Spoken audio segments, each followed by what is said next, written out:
Hello. Welcome to This Week in Politics.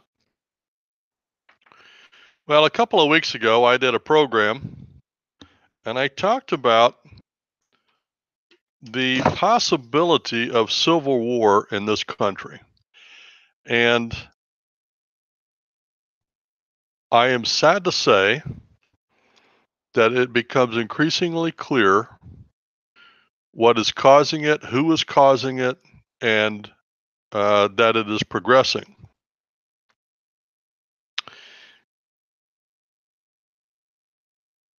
I want to do this program so that we will have a record of what's happening rather than what the press is saying. If you ask the press, the mainstream media, the liberals, or even the establishment Republicans, they will all tell you that Donald Trump is the reason for this. And I want to make it perfectly clear that from my perspective, nothing could be further from the truth. But I know that history is written by the liberals. So therefore, I decided that I'm going to go through and I am going to enunciate all of the examples that the left wing has been doing to incite violence, unrest, and separation from our president. And the very small but vocal left is causing a lot of uh, unease, and the press is magnifying it, making it look like it has a bigger following than it does. It does not. But enough people are becoming upset and irritated with it that we are right on the edge. We are on the edge, and all it's going to take is one event, one conservative to whip out a pistol and shoot somebody that attacked him. And that's going to shoot off a whole lot of violence. So before it gets to that, I want to go through and I want to show you exactly what the liberals and how the liberals are all doing this. And then I'm going to issue a warning to all liberals. And I think I'm going to speak for most conservatives in the country. Now, I want to say to conservatives and Tea Party Republicans, and I make that distinction because the Democrat and Republican parties as we know them don't exist anymore. And they have not for several years, but they have managed to keep that hidden.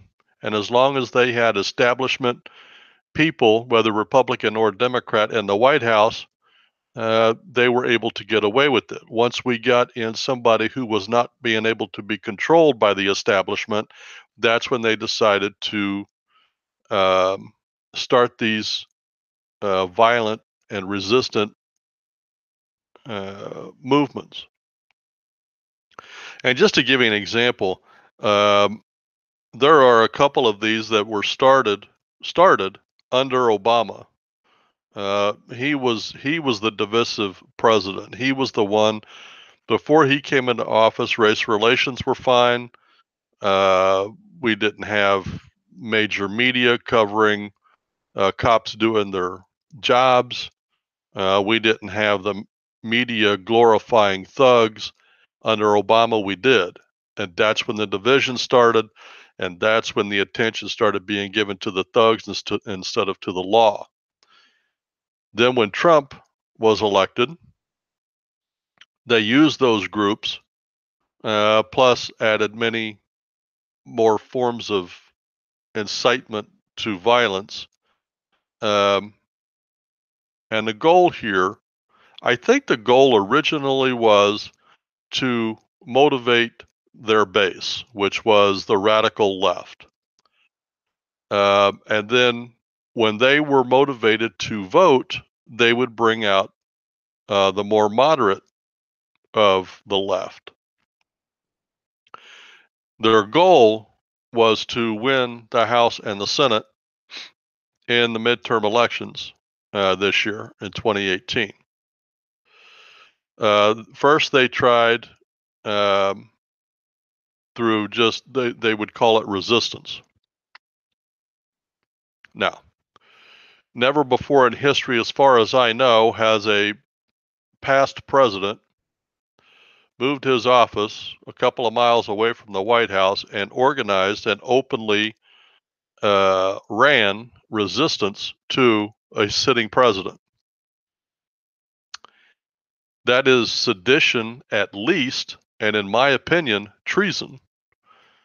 Uh, Hillary Clinton goes out and calls openly for resistance to this administration. I'm sorry, that is sedition at best and probably treason. Why aren't these people being and I said in the last show that I did on this, I said that is what's fueling the conservative part of this, because we see that there are two standards of law and order in this country, one for the rich and connected, one for everybody else. We all see that Obama, Clinton, Holder, uh, Schultz, Waters, Comey, Rosenstein, Mueller, all of these people have committed felonies. There's no question at all about that. We can prove that easily, but they will never be prosecuted, and that is what is frustrating the anger for the conservatives. The liberals are upset because they have no control. The American people have cast them out. They don't have the presidency, the Senate, or the House, and they feel like the only way they can do anything is to resist. So now we have a backdrop of what has started this. Now I'm going to go through and I'm going to give you some concrete examples of exactly what they're doing, and I want you to see how this is all being started. Okay? Liberals, and I'm going to address this to the liberals for the sake of the conservatives. Liberals, you are advocating violence. And when I say violence, I mean violence to Trump administration and to Trump supporters across the country. Now, I'm going to give you some examples of what has happened just in the last couple of weeks. A man and his wife go into a restaurant, and they are wearing Trump paraphernalia of some kind, either a shirt or a hat. And the owner to the restaurant comes over and says, are you a supporter of Donald Trump? And they said, yes. And they said, we're not going to serve you. You need to leave. Just the other day, a guy was in a restaurant and watched the interaction between a guy that comes in and talks to some cops who are sitting there at the table. This happened in San Francisco. And he starts telling the cops a story about an illegal alien who raped and killed his daughter. He knows he was illegal because he had been shipped out of the country 5 times and came back in and was just released back into the streets again the day before he killed and raped this guy's daughter. The press secretary and her family went out to dinner at a restaurant, and again the owner comes over and says, aren't you so and so from the Trump administration? And she said yes. And the lady said, I'm sorry, we're not serving you or your family, get out. Then the very next day, Maxine Waters comes out. She is a black congresswoman from somewhere, who cares, California, I believe, and comes out and calls all liberals to harass and embarrass and yell at all Trump supporters nationwide. If they have a sticker or a hat or a shirt on at all, call them out, call a crowd, harass them, yell at them. That's inciting violence.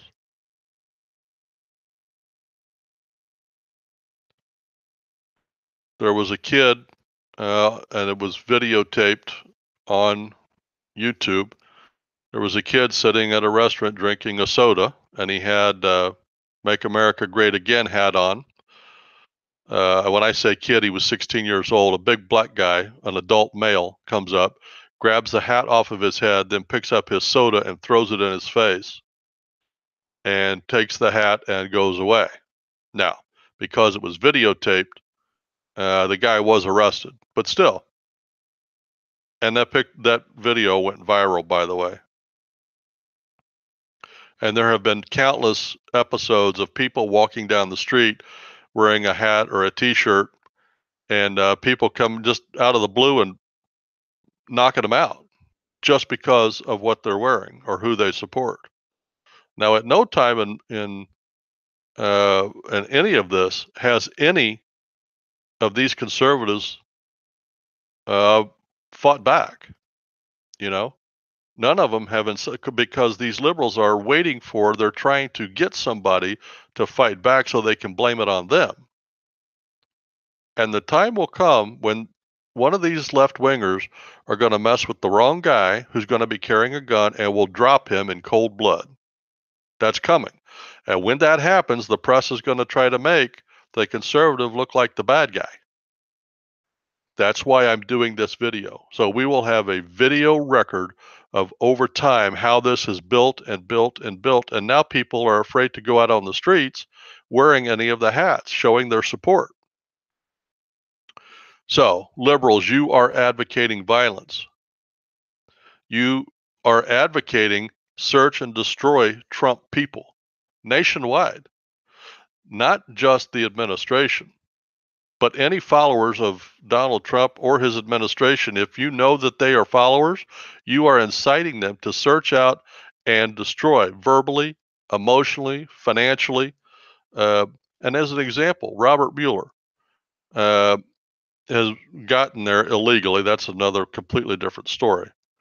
But he has taken some of these Trump supporters and staff members and driven them absolutely to bankruptcy, destroyed their careers, destroyed their reputation, and for no good point. He knows he's not going to get anything on Donald Trump, but he's there to destroy these people one by one, piece by piece, so he can give a message. And the liberals throughout the country can hold Robert Mueller up as a hero for destroying these people. That's wrong.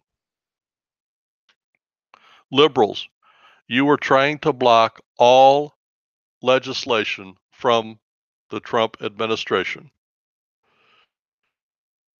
for no good reason other than you want him to get no victories. How do I know that you're doing it on all legislation? Because the entire Democratic Party is voting as one block every time on every issue.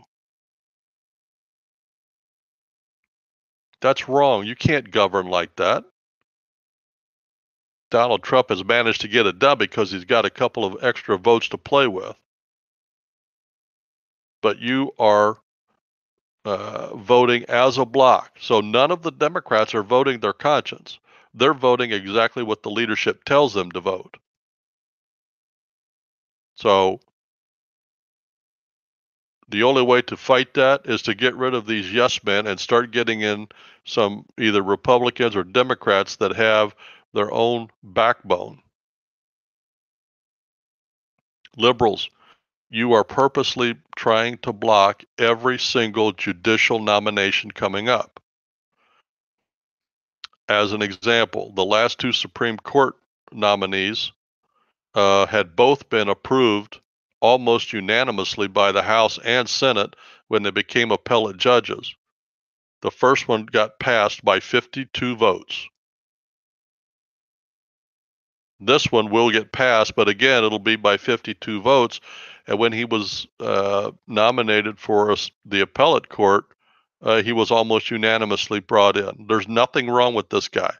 There's nothing wrong with anything, but you are trying to resist. I did a show last week saying that you have asked for over 1 million files. That's impossible. That will never happen. And you know that. But you're using it as an excuse to stall, stall, stall.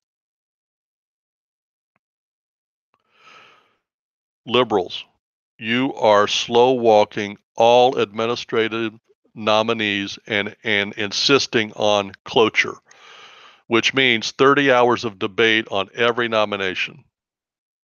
That means 30 hours.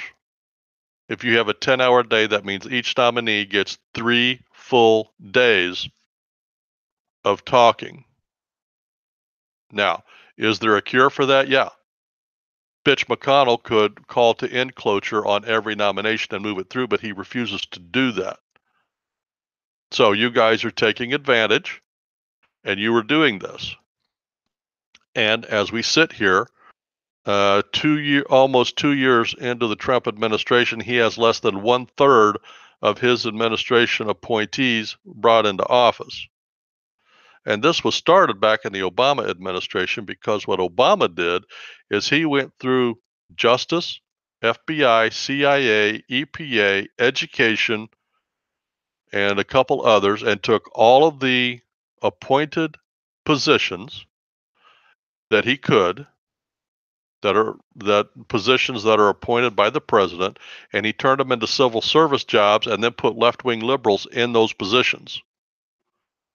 So even if he gets the leadership in there he wants, the majority of the people working in those positions will be civil servants, unable to be fired, and took away many nominations to the administration that Trump would have had.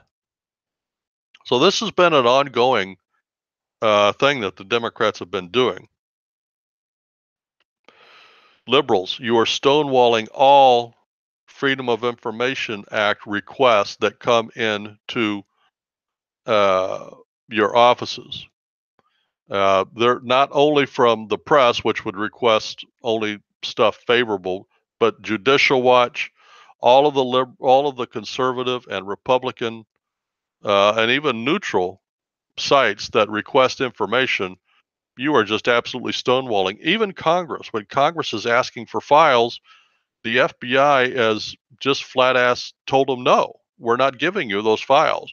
Why? And Congress has it within their ability to subpoena them and then uh, to prosecute. And why they haven't done that, I don't know. But here we are 2 years into this administration and still no cooperation. And this is supposed to be the Trump FBI. But however, the people that are running it are Obama holdovers.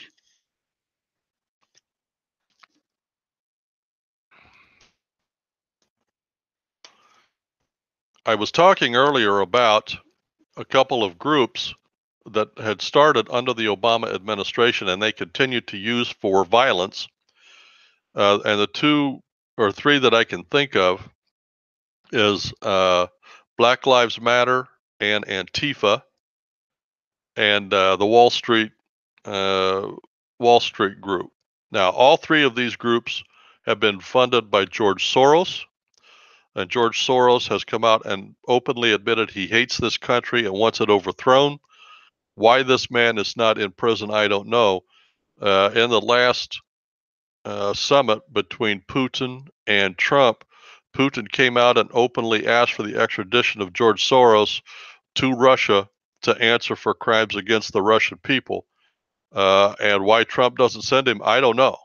I would, in a heartbeat. Liberals, you are allowing Maxine Waters to ask for harassment of Trump people nationwide. And then you're surprised when a big group of thugs gathers outside of her office and commits all kinds of acts of violence and burns an American flag. You act surprised. That's exactly what she asked for. And you are allowing her. You have not censored her. You have not disciplined her. You have not kicked her out of Congress. You have not prosecuted her in any way, shape, or form. Your uh, your quietness on the topic speaks volumes to the American people. You are endorsing this violence.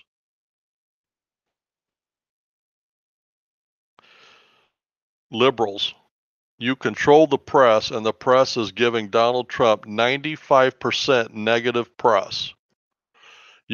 They have taken even the most positive of stories and either buried it, ignored it, or turned it to be evil.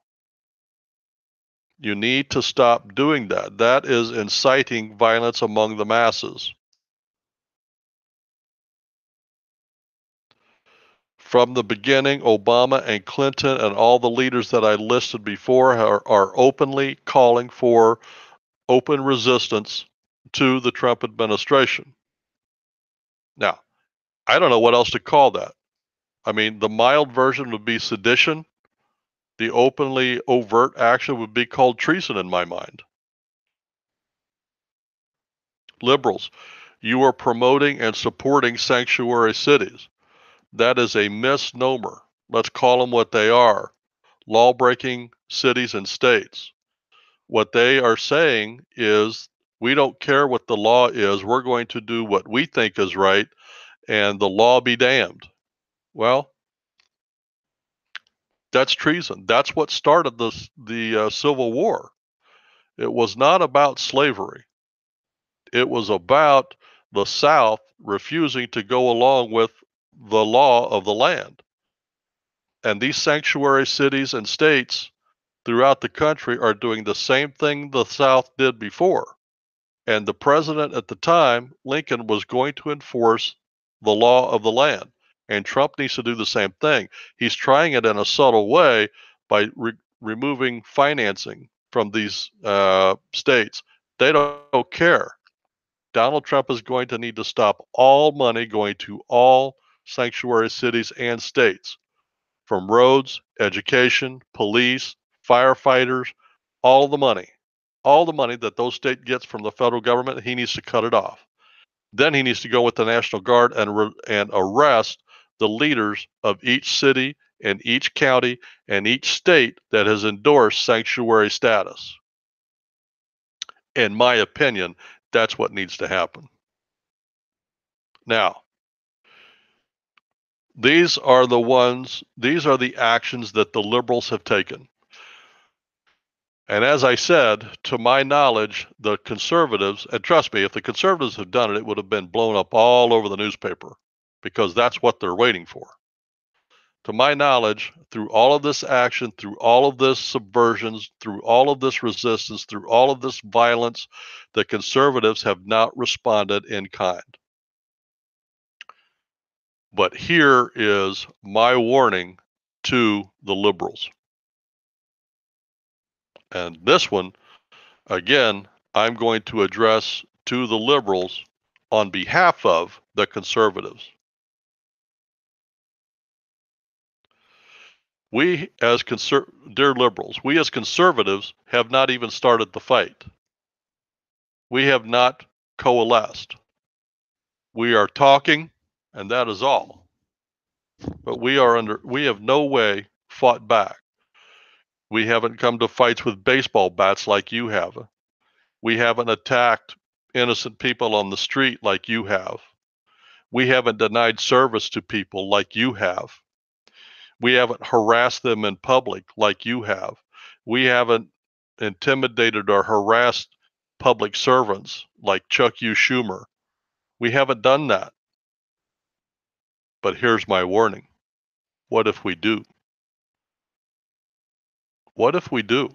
Remember, the conservatives are the ones that elected Donald Trump.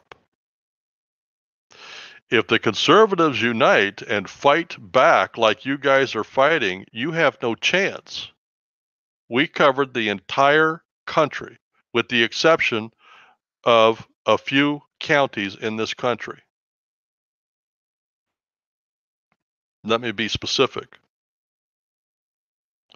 What if we got a special 5 or 6 different special prosecutors and we went after Clinton, Podesta, Obama, Mueller, Clinton Foundation,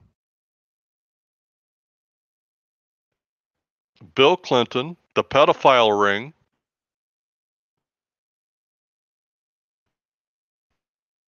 the DNC, Debbie What's-Her-Name Schultz, the email scandal. What if we had a special prosecutor for each one of those and we staffed it with nothing but Republican lawyers who hate Democrats, kind of like Mueller did the other way around? What if we did that for every one of these corrupt things that we know happened? That might get your attention. What if we could convince Bitch McConnell to use the nuclear option on every vote that came through the House and Senate. If we did that, which by the way is how the Constitution is written, a majority of votes is what's supposed to carry the day, not 60. So what if we went and we did exactly what the Constitution said, which I don't know why we haven't been doing that anyway. But what if we did that? Then we could ram every one of everything that Trump wants. We could ram down your throat for the next 8 years, and you wouldn't be able to do a thing about it. On top of the special prosecutors, on top of the uh, Supreme Court justices, and on top of losing the 2018 House and Senate, which you will, that might get your attention. That would make what we're doing now make us look like exactly like we look like pussycats. What if President Trump decided to unclassify every document that every FOIA request asked for and every congressional request on every committee asked for? He unclassified that material and let it all go out. That might get your attention. Heads would roll, people would be in jail. It would be ugly. There would be blood in the street. Names would be named.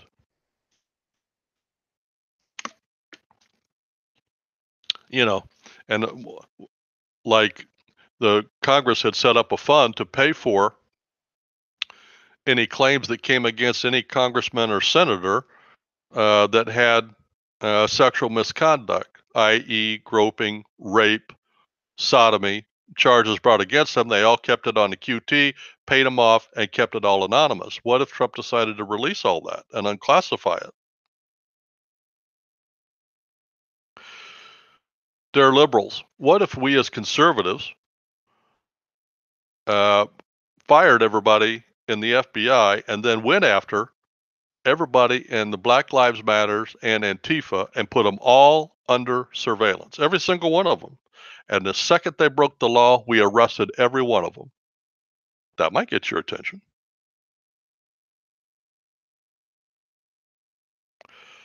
They're liberals.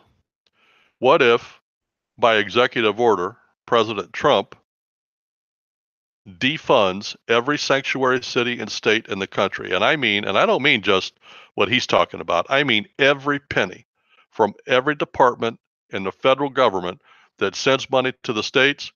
You don't get a dime. And that is substantial amount of cash.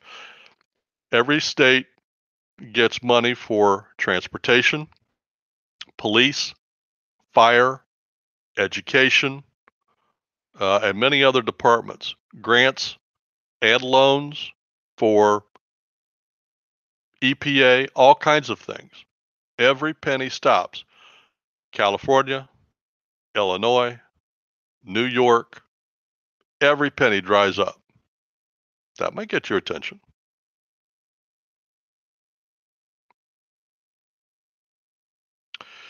What if our leaders put out a national call for violence, harassment, intimidation from conservatives to liberals? Fight back, start carrying your weapons, and the second you are harassed, shoot them.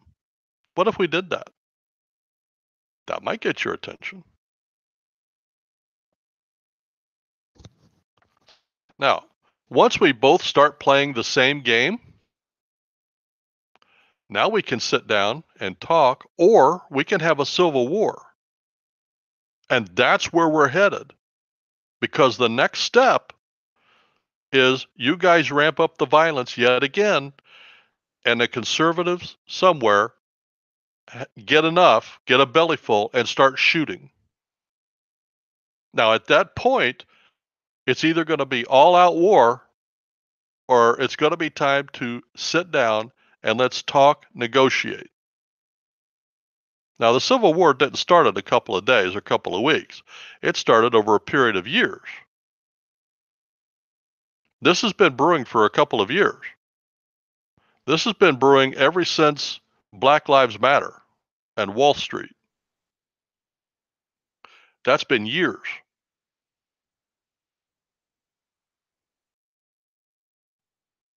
The best thing that the liberals could do to ratchet down the violence is for Obama and Clinton, or well, for Obama to shut down his office at Washington, D.C., and stop giving incendiary speeches out of the country. And for both of them to publicly call for calm and peace. But they're never going to do that because they want civil war. And the stupid people on the left, for some reason, think that if they get Trump out of there, Clinton's going to become president. Clinton is done. She's never going to be president. Get over it. And if she runs this time, she's going to get her butt kicked again. Hillary will never be president. They cannot manufacture enough votes to fill enough ballot boxes to pull that stupid dead carcass across the finish line as president. That will never happen. Ditto Biden. So you radical left that thinks you're going to bring in Elizabeth Warren, Hillary Clinton, Joe Biden, any of those dinosaurs, you think that's going to happen? That is never going to happen. So the best thing you can do is for your leadership is to call for national peace and calm, and for Obama to close his resistance office in DC, and for Clinton to take her money and get the hell out of this country and don't come back. And for the press to ratchet down the verbiage. That's the only way this is going to settle down. If that doesn't happen, we are talking the next step. They will ratchet up the violence yet again. And at some point in the near future, some conservative somewhere is going to fight back, and that's going to spark it. That'll be the spark in the powder keg that will set it off. We need to stop it before that happens. And when that happens, not if, but when that happens, it will be squarely on the heads of the liberals and the Democrats in this country. And I wanted to do this program to have a video proof. I have said it's coming. I have proven the actions that they've done. I have chronicled, I've put it on a tape. There is no question at all that the liberals are the ones starting this. The liberals are the ones fueling this, and the liberals are the ones that have the power to stop it, but are choosing instead to double down and ratchet up the violence against conservatives in this country, and that will lead to civil war if it's not stopped. I'm begging for peace. I'm begging for the liberals to ratchet down the violence and the verbiage. You're allowed in this country to say what you want, but to incite violence is not right. Don't do that. Please. I felt the story this week was big enough. I wanted it to be just this story. I have no news events. I have no other thing I want to talk about. I'm begging for a cool off period. Please, liberal leaders, back off. Have a national call for peace and quiet, and have your leaders shut their mouths. Let the blood that is boiling, let it settle down. Let people get a perspective. Please.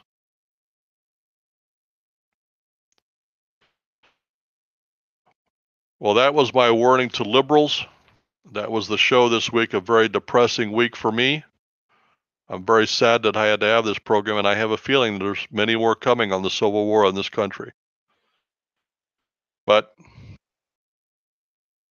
that's the program. I do want to make a couple of announcements. Number one, if you'd like to know more about us, you can find us on our website at prayerboxministry.org.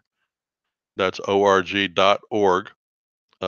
Also, we've been on iTunes for a while. Our listenership over there has gone way up. So if you do iTunes, go over there, click on podcast, then look for Right Wing Reverend, and all of our programs will be over there. Check us out. Let us know how you like it. Well, that's a program. You guys have a great week. and a blessed week. And I look forward to next week when we can sit down and talk about this week in politics.